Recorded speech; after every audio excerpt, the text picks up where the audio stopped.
Racikan Berita 1.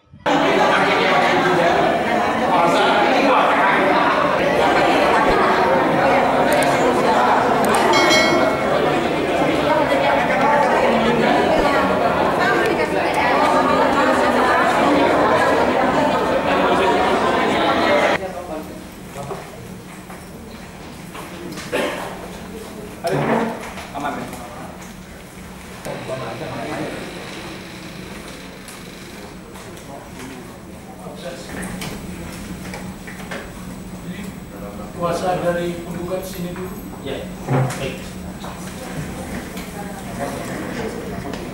Saya kira saudara di sana aja. Oh iya, siap. Ya, ngadep ke sana di sana, Pak.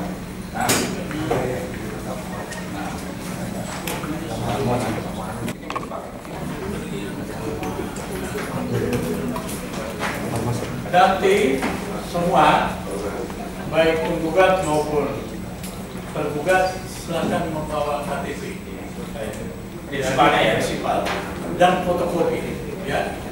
Bagi yang belum lengkap, sidang berikutnya dilengkapi. Gitu ya.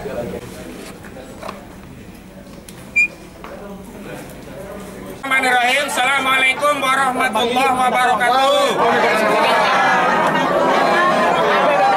Pertama-tama saya ucapkan banyak terima kasih kepada para penggugat, ibu-ibu, bapak-bapak juga yang mendukung perjuangan ini. Allahu Akbar. Juga salam saya kita semua bagi seluruh rakyat Banten. Hari ini kami hadir di Pengadilan Negeri Jakarta Pusat pada hari Senin 16 Desember 2024 tidak untuk dan atas kepentingan kami pribadi, tapi ini demi kepentingan saudara-saudara kami yang ada di Banten yang mengalami kezaliman, dirampas tanahnya melalui proyek Pantai Dakapu 2 yang di PSN-kan atau berdalih PSN.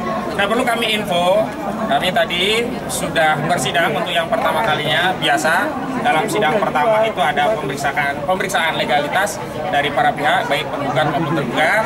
Yang perlu kami sampaikan adalah pertama dari penggugat kita hadir semuanya. Nah, dari tergugat ternyata baru tergugat Mas Kota sama Surta Wijaya yang hadir. yakni tergugat 6 sama 7 sama 8 ya. Ya, hadir kuasanya yang tadi mewakili Mas Kota dan Surta Wijaya. Sementara aguan tidak hadir gitu. Dan saya heran, alamat aguan pemilik Bos Agung Sedayu kok tukang pos gak bisa ketemu gitu loh. Kok bisa balik gitu. Saya malah khawatir jangan-jangan ada operasi agar surat itu balik dan aguan bisa keluar dari perkara ini. Ya, jadi nggak bisa begitu, aguan harus tetap diseret dalam perkara ini karena dia bertanggung jawab. Yang kedua, tadi untuk Antoni Salim di Sawah Besar sampai suratnya diterima sehingga panggilannya dianggap sah dan patut. Kemudian Erlangga Hartarto diterima satpamnya, tapi juga dianggap sah dan patut. Kemudian untuk Kementerian Keuangan saya juga menyayangkan sebagai institusi negara, institusi pemerintah yang harusnya lebih taat hukum dan jaraknya nggak jauh dari sini, kewenangan pengadilan di Jakarta Pusat, kok tidak hadir?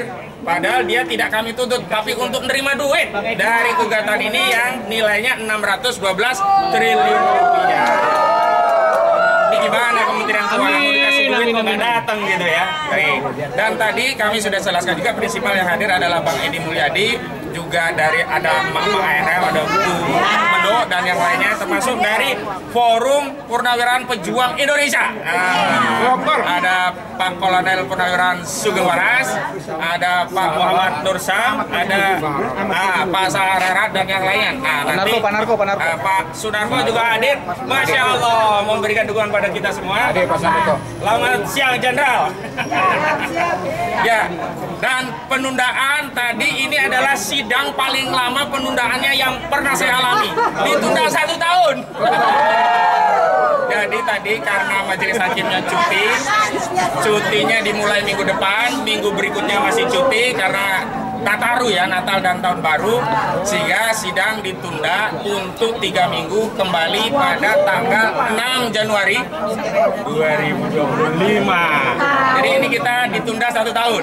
Nah, agenda selanjutnya adalah masih pemanggilan pihak-pihak yang tadi sudah dipanggil patut tapi tidak hadir. Oh ya, saya lupa, Joko Widodo. Jadi surat panggilan kepada Joko Widodo di Desa Sumber, daerah Sulu sana juga sampai dan diterima. Tapi kita tahulah kalau si Raja Ngibul itu pasti gak datang. Tapi tetap kita panggil karena ini kewajiban kita sebagai warga negara memanggil seorang Jokowi lewat lembaga peradilan. Kalau saya panggil sendiri kan nggak bisa. Jangan sampai keduluan dipanggil malaikat pencabut nyawa. Jadi mudah-mudahan saudara Joko Widodo pada sidang selanjutnya bisa hadir atau setidak-tidaknya menunjuk surat kuasa untuk lawyer. Tapi dengan catatan, karena dia bukan presiden, nggak boleh pakai jaksa agung loh. Jangan pada sampai, jangan pura-pura lupa Anda bukan presiden lagi. Jangan pura-pura lupa Anda ini sudah tidak punya kewenangan lagi. Tunjuk saja lawyer. Nah, baru kita pengen tahu siapa sih lawyernya Jokowi. Ya? Siapa sih yang mau belain tukang bohong? Siapa yang mau belain yang memberikan fasilitas PSN yang merugikan dan menyengsarakan rakyat Banten? Karena kemarin kami ada musyawarah besar di Banten, di Aula Kecamatan Kontak. Semua warga Banten marah. Mereka tidak ridho tanahnya dirampas. Mereka marah karena proyek punya Aguan ini bikin cilaka. Bikin apa? Cilaka. Ada yang kecelakaan, ada yang meninggal, ada polusi, ada rumahnya jadi rusak rontok, ada ribut-ribut sehingga tidak bisa tenang, ada laut dipagari, ada jalan-jalan diuruk, ada rumah tanahnya diuruk, ada sungai diuruk, pantai dipagari, sampah menumpuk, tambak diurut, sawah tidak bisa ditanam, korban banjir dan yang lainnya. Jadi sekali lagi kita juga mau tahu siapa sih orang-orang yang saat ini mau pasang badan untuk membela orang-orang dolim ini. Catat semua orang-orang yang membela orang-orang dolim, dan mudah-mudahan oleh Allah orang-orang dolim ini disibukkan dengan sesama orang dolim. Dan yang paling penting, nanti kita akan beri kesempatan pada lawyer-lawyer lain, juga kepada prinsipal. Saya ingin tegaskan, negara ini adalah negara hukum.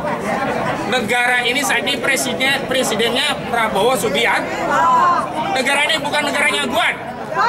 Jadi sebenarnya mekanisme paling sederhana untuk menyerahkan surat panggilan kepada pihak tergugat jika tidak ditemukan itu bisa dititipkan kelurahan. Nah, kalau kelurahan mustahil nggak kenal saudara Aguan. Republik ini siapa yang nggak tahu saudara Sugianto Kusuma alias Aguan? Apalagi setelah digugat rakyat, nama Aguan itu viral. Jadi pakai P ya, viral di mana-mana nama Aguan itu. Nggak mungkin nggak ada yang tahu.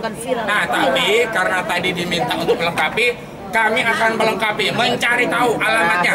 Jadi kepada bapak-bapak, tadi kurangnya cuma nomor, tapi kami akan sounding bukan hanya nama, alamat kantornya. Kalau perlu kami carikan alamatnya rumahnya sendiri atau alamat rumahnya di Singapura. Kita kasih semua. Nah, biar dia tidak ngumpet lagi. Biar dia datang ke pengadilan untuk mempertanggungjawabkan proyek PIK 2 yang telah menyengsarakan rakyat. Demikian, Assalamualaikum warahmatullahi wabarakatuh. Selanjutnya saya minta dulu Bang Edi dulu deh selaku perwakilan prinsipal. Silakan Bang. Kang Juju, pindah sana. Iya, pindah langsung. Alhamdulillah, salawat dan salam semoga Muhammad sallallahu alaihi wasallam semoga keluarga sahabat dan berikutnya. Amin.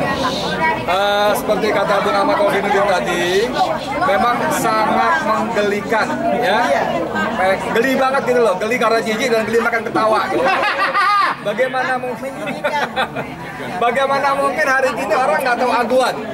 Alamat dikirim ke kantornya PIK 2 ya? Iya, itu kan kantornya Aguan juga itu. Itu kalau kata mendiang Asmuni satu hal yang mustahil.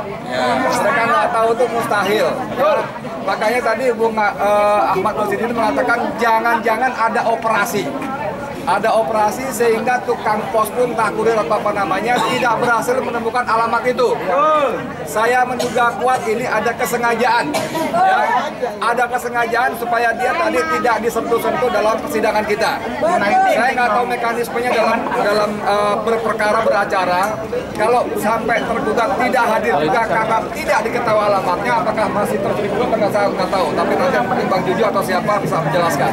Tapi itu menunjukkan satu, diduga kuat ada operasi supaya dia tidak dihadirkan. Kedua, kalau benar itu terjadi, maka aguan yang dianggap hebat, gagah perkasa ini ternyata pengecut. Pengecut, dia menggunakan kekuatannya, sumber dana dan dayanya untuk sembunyi. Padahal ketika dia melakukan kezaliman, merampas tanah rakyat, ya, dia berani terang-terangan walaupun menyuruh anak buahnya. Kemarin 2 hari berturut-turut kami datang ke Banten. Bahkan pada hari Sabtu di acaranya APPI, Ketua Umumnya Kolonel Purnawirawan Sugeng Waras, kami ternyambung ke Kampung Muara. Kampung Muara itu rakyatnya direlokasi paksa. Pada RT 17 dan 18 itu dibayar 3 juta per meter bangunan, ya. Lalu yang RT 18 19 belum direlokasi, tapi apa yang terjadi? Irigasi ditutup, dibuat banjir. Jadi hujan sedikit saja tergenang. Dan kemudian ini hanya dipisah, bukan dipisah, tidak ada pisah sama sekali, benar-benar sebelahan tanahnya, nggak ada tembok, ada sebelahan banget. Tapi harga ganti rugi bangunan diturunkan dari 3 juta menjadi 300.000 rupiah. Yang punya tukang, yang punya kenalan tukang tanya, Pak, saya mau bangun rumah yang paling sederhana, bisa nggak 300.000 per meter?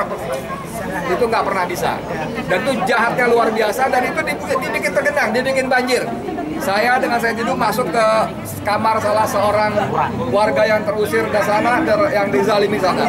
Tapi yang menarik saudara sekalian, mereka hanya diberi uang ganti rugi, tanahnya tidak dibayar. Tanahnya tidak dibayar. Saya wawancara, udah di podcast saya muncul, itu tanahnya di sana 1 juta per meter. Tidak dibayar, mereka hanya nanti direlokasi pindah di tempat tanah yang statusnya pinjam. Jadi kapanpun aguan atau pengembang mau memakai tanah itu, mereka harus pergi. Anda bisa bayangkan ketidakpastiannya seperti itu. Nah, jadi orang kelakuannya seperti ini, saudara sekalian, dengan segala cara dia tidak ingin hadir di persidangan. Karena walaupun sebetulnya, mohon maaf dengan segala hormat, kita tahulah bagaimana hukum di negara kita, betul nggak? Ya kan? Tergantung kekuasaan dan kuatnya uang. Tapi kalau dia hadir di persidangan dan nanti sidang bergulir, saya kira teman-teman pengacara kita nih, Bang Juju, Ahmad Taufik dan lain-lainnya, Kurnia dan sebagainya akan menguliti. Dan ini menjadi pendidikan politik buat rakyat, khususnya rakyat Banten, edukasi politik. Saya kira itu, dan kita akan tetap mengejar dia supaya kita minta pertanggungjawabannya. Assalamualaikum warahmatullahi wabarakatuh. Terima kasih. Prinsipal kedua, perwakilan dari Forum Purnawirawan Pejuang Indonesia, Kolonel Purnawirawan Sugeng Waras. Monggo, Pak Sugeng. Tengah. Setelah ini dari ARM ya. Jin. Assalamualaikum warahmatullahi wabarakatuh. Bapak, Ibu, saya singkat saja. Kita ini sudah masuk di dalam daerah pertempuran. Bahkan kita berada di sasaran. Artinya apa? Kita harus berbuat 2 alternatif, mental dan fisik. Secara mental kita harus sudah siap tempur. Artinya apa? Bapak, Ibu, nanti tanggal 6 ajak teman-teman royok ke sini. Memberikan dukungan moral kepada tim advokasi dan lawyer dan tim hukum.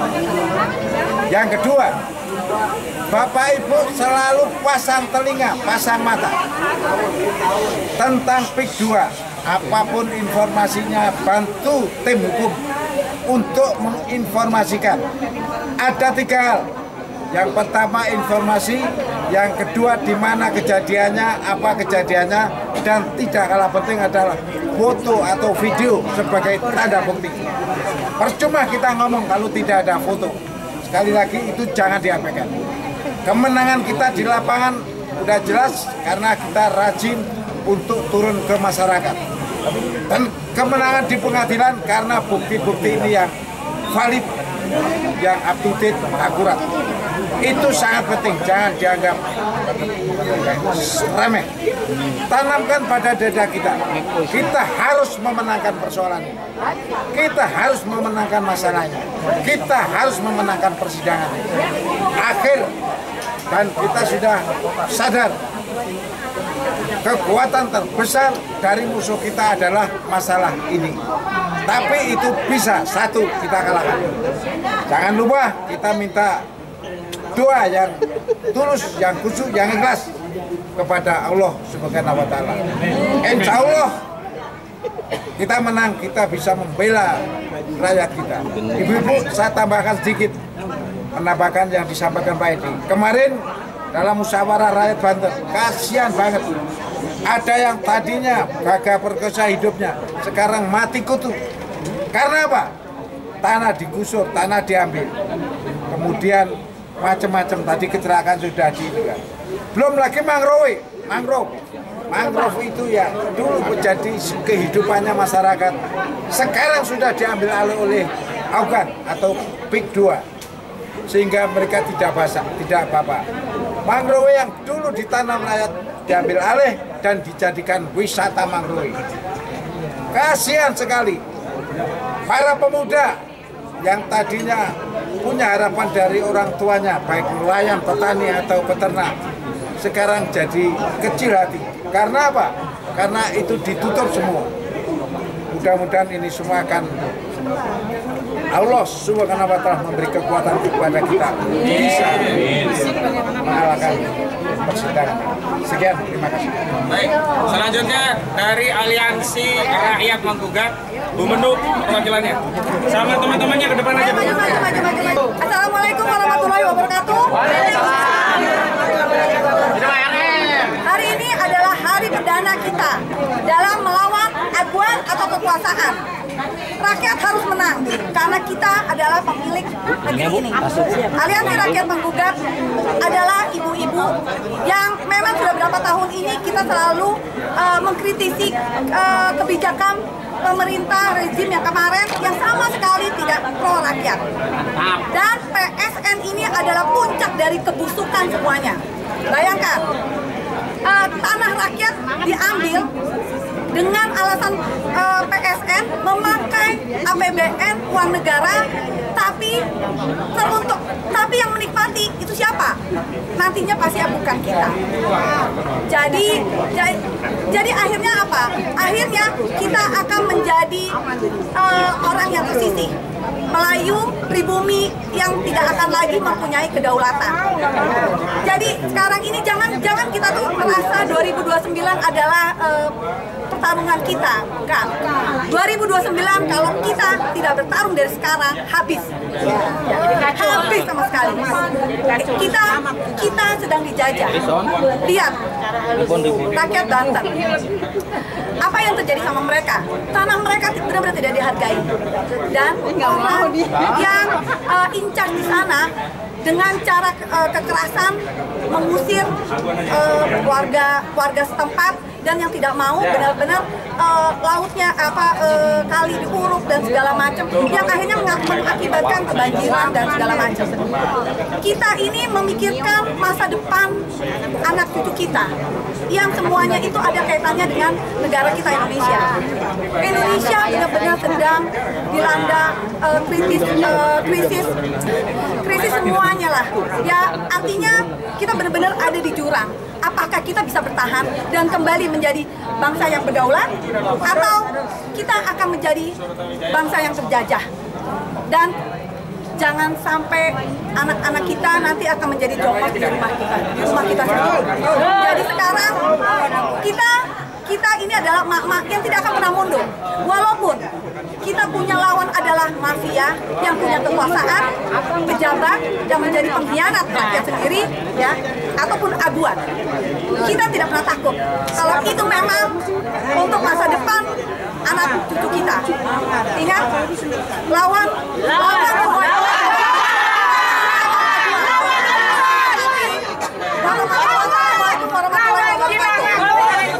ganteng kalau kelihatan di loteng. Assalamualaikum warahmatullahi wabarakatuh. Kami semua pengunjung sidang yang kita hormati, sama-sama kita hormati. Hari ini sebenarnya adalah jadwal sidang perdana, di antaranya Aguan dan kroni-kroninya. Tapi sangat kita sayangkan, Aguan dan kroni-kroninya itu tidak hadir juga di dalam sidang kita ini. Ya. Oke, ini merupakan kesempatan, ya, kesempatan buat Aguan dan teman-temannya kroni-kroninya itu menunjukkan bahwa apa yang dilakukan itu adalah benar sesuai dengan hukum, legalitas. Jadi jangan mereka selalu bersuara di luar hukum, di luar jalur hukum.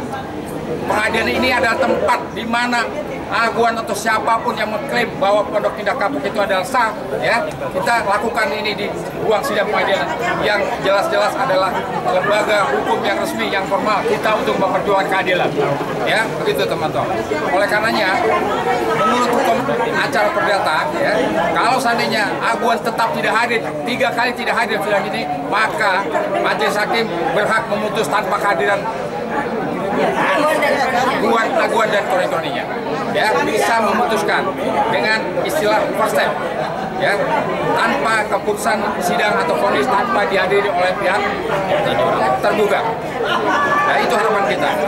Tapi saya yakin sidang berikutnya, sidang minggu depan itu, ya 3 minggu lagi, ya, nah, mereka akan hadir. Saya yakin seperti itu. Tapi kalau tidak hadir, dia pasti akan menghilang kesempatan untuk membela dirinya. Nah, oleh sebab itu, karena tadi saya katakan bahwa Aguan itu harus membuktikan bahwa apa yang dilakukan itulah benar sesuai hukum, ya, buktikanlah apa-apa yang dilakukan itu semua tidak melanggar hukum. Karena ajas pasal 1320 KUH Perdata, ya, mereka harus membuktikan bahwa perjanjian atau apapun kesepakatan yang dilakukan Aguan pada masyarakat itu, masyarakat yang dirugikan itu adalah semua merugikan rakyat, ya. Harus ada kesepakatan di antara pihak. Saya tanya, apakah ada kesepakatan antara korban dengan Aguan? Tidak ada kesepakatan. Ya, kemudian juga adanya perjanjian yang tidak melanggar hukum. Apakah apa yang dilakukan Aguan itu melanggar hukum? Tidak. Mereka mengusir, ya, seminggu depan dengan harga tadi sampaikan rekan saya Rp30.000 sampai Rp50.000 semangkok bakso pun tidak dapat, ya. Tidak dapat. Kalau di mall itu 100.000 lebih semangkok bakso, ya. Nah, jadi rakyat itu dihargai seperti itu. Jadi oleh karenanya sempat inilah Aguan menghadapi kami. Hadapilah kami ini, ya, yang wakil daripada penduduk yang tergusur, ya, yang terjolimi. Hadapi kami di ruang sidang atau pengadilan yang lembaga hukum yang formal dan dilindungi oleh negara. Kami tunggu Aguan minggu depan atau tanggal berapa? Tanggal 6 Januari tahun depan. Berarti 1 tahun kita menunggu Aguan, ya. Kami tunggu. Allahu Akbar. Assalamualaikum warahmatullahi wabarakatuh. Bismillahirrahmanirrahim. Merdeka! Merdeka! Merdeka! Saudara-saudara sekalian, narasi tentang PIK 2 sudah banyak, ya. Nah, karena itu saya ingin memulainya dengan cara yang berbeda, ya, supaya kalian mendapatkan info yang banyak. Saya mau bertanya, apakah ibu-ibu dan bapak-bapak sekalian tahu berapa pendapatan pajak untuk membiayai pembangunan negeri tercinta Indonesia ini? Sudah tahu? Kalau belum tahu nanti di Google, tapi saya mau kasih tahu 82% dari pajak. Pajak itu diambil dari rakyat semua, betul? Jadi BUMN, ya, pelayanan-pelayanan umum, kemudian apalagi dari sumber daya alam, semua itu menyumbang sedikit. Bahkan sumber daya alam hanya menyumbang 201 triliun, ya, sedangkan pajak 2.000 sekian, ya. Nah, saya ingin mengatakan begini, ketika Anda meminta pajak kepada rakyat, maka jika Anda tidak mengembalikan pelayanan itu kepada rakyat, wajarkah rakyat marah? Wajar sekali, harus marah, ya, karena ketika Anda meminta pajak kepada rakyat dan Anda tidak melakukan pelayanan terbaik, itu adalah sebuah kejahatan. Nah, ibu-ibu sekalian, kita berada di sini dalam rangka gugatan PMH, perbuatan melawan hukum, yaitu bernomor 754 PDT-G 2024 PNJKT PST ya. Kita sudah tahu kami adalah para advokat, ada Bang Juju, Bang Azam, Bang Ahmad Kosinuddin, kemudian Ibu Susiasi, siapa lagi yang tidak saya sebutkan, jangan sungkan ya, jangan merasa bagaimana karena itu banyak, sekitar 20 orang, kemudian juga Fitransah, Deli, Anwar Silalahi dan lain sebagainya tergabung dalam advokasi melawan oligarki rakus perampas tanah rakyat ya, More PTR PIK 2 ya. Nah, saya ingin mengatakan pesan dari bapak-bapak kita yang masih lurus hatinya, ini sudah bukan lagi waktunya kita bikin petisi, bukan waktunya lagi kita menyatakan pendapat, bukan ini waktunya perang. Dan saya keras mengatakan karena ini demi negara kesatuan Republik Indonesia ya, sudah jelas kalau barang itu tidak disematkan PSN, kenapa kau sematkan PSN ya? Kalau hanya sekian 1.755 hektar, mengapa kau buat menjadi 100.000 hektar, kan begitu ya. Nah, oleh karena itu kepada bapak-bapak ya, para penguasa yang pernah mungkin punya andil dalam menetapkan hal demikian, Anda bertobatlah ya. Anda lihat bahwa efek daripada perbuatan ini telah membuat rakyat menderita ya. Nah, saya juga ingin menyikapi begini ya. Kemarin beberapa waktu yang lalu sudah ada DPD RI yang melakukan lawatan ke sana begitu ya. Maksudnya ingin melihat lokasi tersebut untuk mungkin ya menurunkan tensi yang ada ini. Ya, itu kalau tidak salah Bapak Yoris Rawea ya, itu dari DPD RI. Saya sebagai Kurnia Troyani mengkanter apa yang beliau lakukan dengan menyatakan bahwa narasi pemakluman yang beliau lakukan itu tidak tepat. Mengapa? Beliau ini datang ke sana mewakili siapa? Sepihak ya. Oke, sepihak ya. Anda mewakili pribadi atau Anda mewakili DPD? Karena dua-duanya tidak tepat. Kalau Anda mewakili pribadi, ya, Anda adalah melekat dalam diri Anda sebagai anggota DPD. Nah, oleh karena itu DPD harusnya melakukan suatu teguran kepada orang tersebut agar sikapnya itu tidak dianggap sebagai sikap publik. Betul atau tidak? Ya, nah saya kira seperti itu. Lalu seharusnya sebagai seorang anggota DPD, DPD itu ada singkatannya, Ibu tahu apa enggak? Dewan Perwakilan Daerah. Nah, sekarang masalah yang sedang kita hadapi ini daerah Banten, Tangerang dan sekitarnya. Harusnya dia itu berada pada perwakilan untuk membela masyarakat Banten. Kan begitu loh, bukan menjadi Dewan Perwakilan Aguan atau DPA, kan begitu ya, betul atau tidak? Nah, jadi saya ingin mengatakan harusnya kalau tidak mendapatkan literasi yang banyak, tidak mendapatkan info yang banyak, lakukan, datangi daerah tersebut, lihat secara nyata faktanya, mana sungai yang diuruk, mana laut yang dipagar, mana akses jalan yang ditutup, ya kan, mana rakyat yang menjerit pada hari ini, yang tanahnya diuruk tapi nggak dibayar, yang tanahnya diuruk tapi dibayar sebagian atau dibayarnya sesuai dengan kehendak pengembang daripada Aguan, ya kan?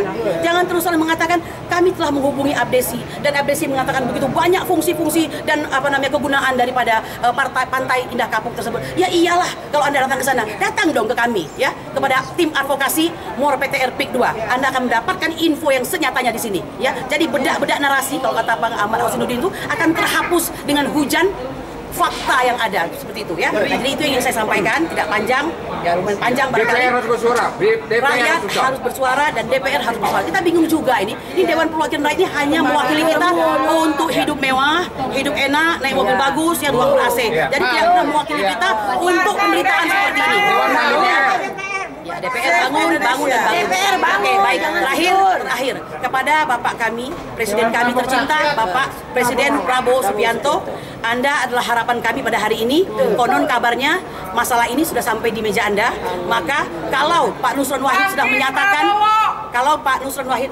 bahwa belum ada RDTR yang jelas, lalu mau apa? Kalau salah ya langsung dihukum, yang korup langsung dihukum, kan begitu. Dan jangan coba-coba untuk menyesuaikan ini dengan kebutuhan daripada Aguan dalam PIK-nya tersebut. Benar? Tangkap Aguan! Demikian, Assalamualaikum warahmatullahi wabarakatuh.